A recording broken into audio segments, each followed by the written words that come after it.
Welcome to CFRI's Cystic Fibrosis Community Voices, a video podcast series created by and for the cystic fibrosis community. So now we're going to move on to the part that we could probably go on for like hours about, but because, you know, there's the macro and what's this for the public, general public, but then, you know, the CF insiders part, and, you know, Danny referenced it with the transplant issue of her fresh as a flower immediately after transplant, nobody with masks on. So I'm just curious to hear from people, what absolutely drove you crazy about the little cinematic CF inaccuracies? Jacob, you got one off the top of your head? The lack of coughing was probably the biggest one. I don't cough a lot. I have a lot of privilege there, but I can't have like a phone call with my brother without him hacking up a whole lung, and I've got to take a couple minutes to let him cough it out, and then we can resume. And then it's just, you know, when you're down at that low of lung function, it's just brutal. I mean, he wakes up every morning and coughs so hard that he'll throw up. And, you know, it's just a very daily thing for him. And so, yeah, the lack of coughing, I was like, and that is always, I always get that everywhere I go when I'm having some coughing fits, especially in the morning. Roommates or classmates are like, "Are you okay?" And I go, "It's just my CF, right? Like, it's just part of what it is. I cough all the time." So that really stuck out to me, the lack of coughing. Me as well. Mary, anybody else have things they want to point out? Me again. It just stuck out to me how much, for people that were on oxygen, they were climbing a lot of hills and running around on the ice a lot. I can only speak to my experience, but when I was on oxygen, I could not move like that at all. Yeah. Yes. You didn't take out your portable compressor and go sliding across the ice? Yeah. You know? Wasn't a thing? Climbing to the roof of the hospital. Yeah, the roof. There we go. Edward. Mary, am I hearable now? Yes. Hi, Ed. Good. Well, the first thing I was thought about on that lack of coughing, if anybody besides me noticed it, they were really watching carefully, because about the only episode that Stella had doing some coughing, somebody in the crew behind the scenes gave her something to put in her mouth, so it lasted about a millisecond, but she coughed something out. I said, "Oh, okay, I guess that was a bit of mucus." It didn't hit the bottom of the pot very hard. I just wanted to say a quick thing back with what Paul, and I'll keep it really short. I'm 100% in his school of thought on this thing, because it had been as stringent on this cross-infection 30 years ago as it is today, I wouldn't be part of this conversation.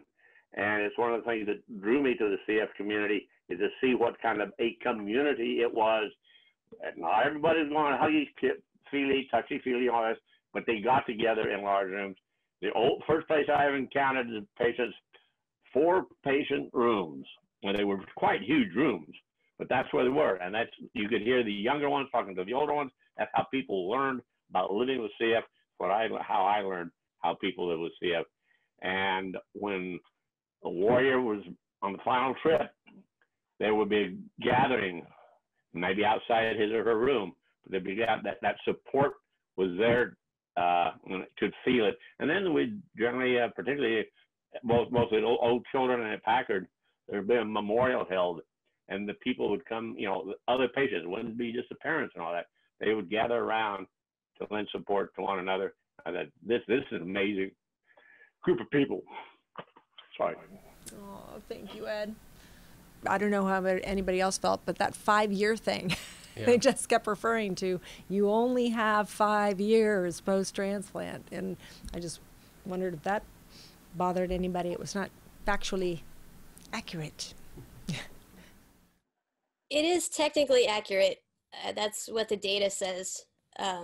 But for anyone who's watching, I'm at 15 years. So there are definitely other stories out there.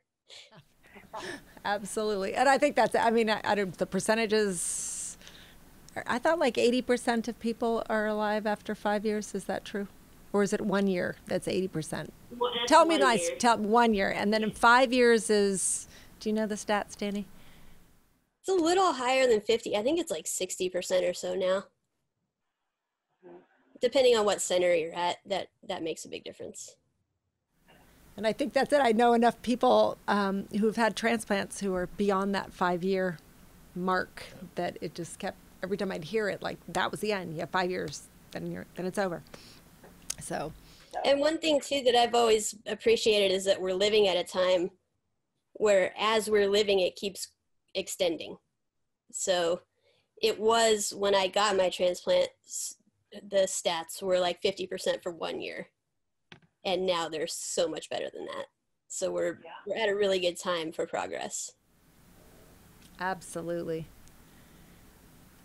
Well, I can say that I'm sure it had to do with just like miking, like as a technical issue for filmmaking, but like the when the masks were on and when the masks were off, quite often to me was like the opposite of when like Will and Stella are talking and he would pull the mask down and then he'd turn to go and he'd put the mask on, little things like that. But I think that was like people in the theater yelling, don't do it, don't do it. I mean, I felt sometimes physically uncomfortable just watching the interactions.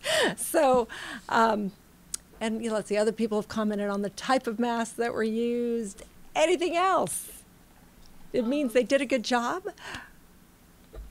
Welcome, Elise. Sorry, some of the technology, so much technology. I realized here, the transplant percentages was, what I have heard is that 90% of people survive the first year and 50% survive 5 years or longer. I'm 5.5 years out, and I know many people like Danny who are 12 plus years out. The one thing about transplant, and I'm curious if anybody there is medic that could answer this, is I found it astonishing when Will gave her, now I can't remember what the gift was, when she was laughing and crying, still intubated. I don't think that can be done. You're like, you can't do that. You don't have that kind of control. I mean, I know when I was intubated, all I could do was sign, and that wasn't even successful. So that was this very big inaccuracy where you have this room full of people. They would have extubated her I would think, and she seemed well enough, but wasn't the surgeon. But that was very odd, that scene post-transplant. The other thing that they seemed to, I think, imply was that once you're transplanted, you're all better, and that's not the case with CF. You still have sinus issues, the GI issues, the diabetes issues. It's just so much more complicated. But one thing I did want to say from a woman's perspective, and I would be curious what the other women would think, is when I thought the scene when they were the two of them together, you've never seen somebody be so vulnerable as to show all of us have all this hardware on our tummies, whether it's the GT tubes, the Dexcom, the mini meds, whatever it is. That to me was a really beautiful moment because it's something you always say you're not going to share with anybody. And I've been married with one partner, I should say, almost 40 years. And I think that if something happened to us, I wouldn't be able to share that part of me with somebody again. You know, I joke that my stomach is multiple pieces of hardware. And I thought that was really, it was very freeing. That was a beautiful scene to me. That was incredibly moving. It's interesting that you reference that because it did make me think, of course, of Salty Girls and the whole book that was put out and just how empowering that was for so many people to see themselves and just own it. Yes, and gives us that freedom, maybe the way I think so many of as we're going through adolescence, you're so self-conscious and embarrassed, and it's the idea of it was very freeing. And I'm considerably older than they are, but I felt the same way in my 60s. So I know, Like, as someone earlier said, you know, just show it, girl. You know, it's okay. It was nice. That's great. Thank you, Elise. Beth, you are unmuted. So I thought that part was one of the best parts of like any movie I've ever seen in my entire life, because not only did it show acceptance of your body and of all the things that are done to your CF body and all the scars that you have that show what's happened, but I think it just, for me, was a scene about acceptance, about accepting yourself the way you are if you have CF, and how he said that she was so beautiful. I thought, you know, lots of, especially adolescents and young people with CF, do not think they are beautiful. And I just thought it was a very empowering part of the movie. I love that part, and it reminded me of, and all of you probably knew Anna Stencil, and she talked a lot about how limiting her scars were and how she never wanted to date anyone because of them, and that when she finally found someone who would accept her, you know, it took her a very long time to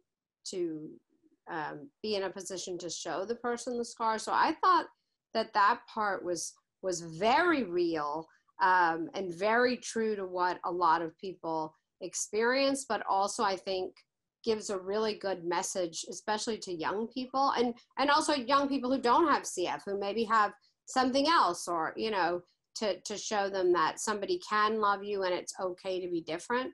And then, I mean, I've read a lot about the masks, on and off of masks, or not enough masks. One person I saw wrote, they should have been wearing masks the entire movie. I mean, you know, it's a movie. I know there was a guy on here who's in Hollywood, and maybe he could comment as well. But I mean, it's a movie. No one is going to go see a movie where all of the main characters wear a mask the entire time. And I think that's the reason why, you know, they had to show the people's faces, and really when they were talking to each other is the time when they would want the masks off. But I will say that, you know, I think a lot of people who were vocal about their opposition to parts of the movie may not be very aware of segments of our community who do not wear masks. They don't wear masks in the hospital. They don't wear masks at the clinic. And I think that's, you know, that's their choice. But I almost thought it was I don't think they meant, and maybe they did mean this, I don't think they did. I thought it was really true that adolescents, for the most part in the hospital, if you've been in the hospital recently, they're not wearing masks. I mean, maybe a few of them are, but most of them are not. I went to the clinic a few weeks ago. My clinic is terrific about talking about cross-infection. In the lobby, no one with CF that I knew had a mask on, except for me. And I'm big on masks, like anywhere, like in the airport, you know, I'm wearing a mask. So, you know, because as Paul says, other people without CF have very bad things they can give us too. And I think, you know, we really should start talking about protecting yourself from other people who may have things that can make us sick. I think people don't want to talk about that because it's scary. But so I thought the mask thing was actually turned out to be, to me, very realistic in terms of what people are really doing.